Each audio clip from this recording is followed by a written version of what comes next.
ऐसा क्यों है कि जब एक महिला अपने सिद्धांतों के लिए राजनीति में चुनाव लड़ती है अथवा आवाज़ उठाती है तो इंडिया अलायंस के नेता उसके खिलाफ बहुत ही मर्यादा विहीन बयान देते हैं। नीचता पे उतरने की बजाय अगर इंडिया अलायंस के पुरुष नेता मुद्दों के आधार पर भाजपा की अथवा एनडीए की महिला प्रतिनिधियों के साथ वाद विवाद करे तो ये स्वीकार है, लेकिन ओछी टिप्पणी करके अपनी राजनीतिक रोटियां सेकना ये कहां तक मुनासिब है, ये हमें सोचना चाहिए। आपको महिला प्रतिनिधियों के साथ अगर दो हाथ करना है शब्दों के जरिए तो आप आर्थिक मुद्दों पर कीजिए, आप आंतरिक सुरक्षा के मुद्दों पर कीजिए, आप डेवलपमेंट के ऊपर कीजिए। नीचता पर उतरने की कोई ज़रूरत नहीं है।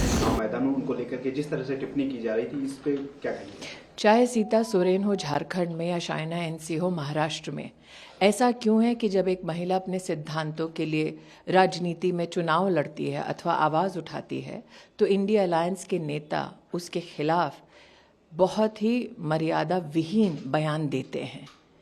नीचता पे उतरने की बजाय अगर इंडिया अलायंस के पुरुष नेता मुद्दों के आधार पर भाजपा की अथवा एनडीए की महिला प्रतिनिधियों के साथ वाद विवाद करे तो ये स्वीकार है, लेकिन ओछी टिप्पणी करके अपनी राजनीतिक रोटियां सेकना ये कहां तक मुनासिब है, ये हमें सोचना चाहिए।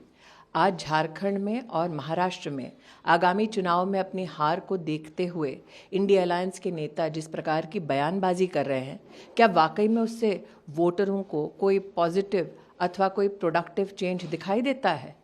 मेरा ये मानना है, आर्थिक नीतियों पर, आंतरिक सुरक्षा जैसे मुद्दों पर चर्चा क्यों नहीं करते ऐसे महिला प्रतिनिधियों के साथ इंडिया अलायंस के ये नेता?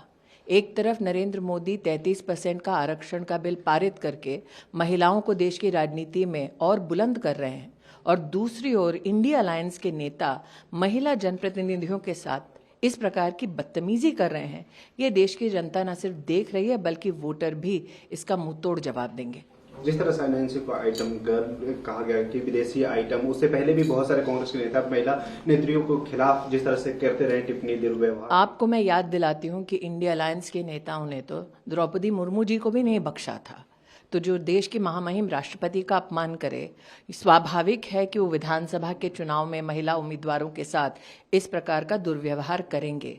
लेकिन मैं पुनः कहती हूँ ऐसे पुरुषों से, आपको महिला प्रतिनिधियों के साथ अगर दो हाथ करना है शब्दों के जरिए तो आप आर्थिक मुद्दों पर कीजिए, आप आंतरिक सुरक्षा के मुद्दों पर कीजिए, आप डेवलपमेंट के ऊपर कीजिए।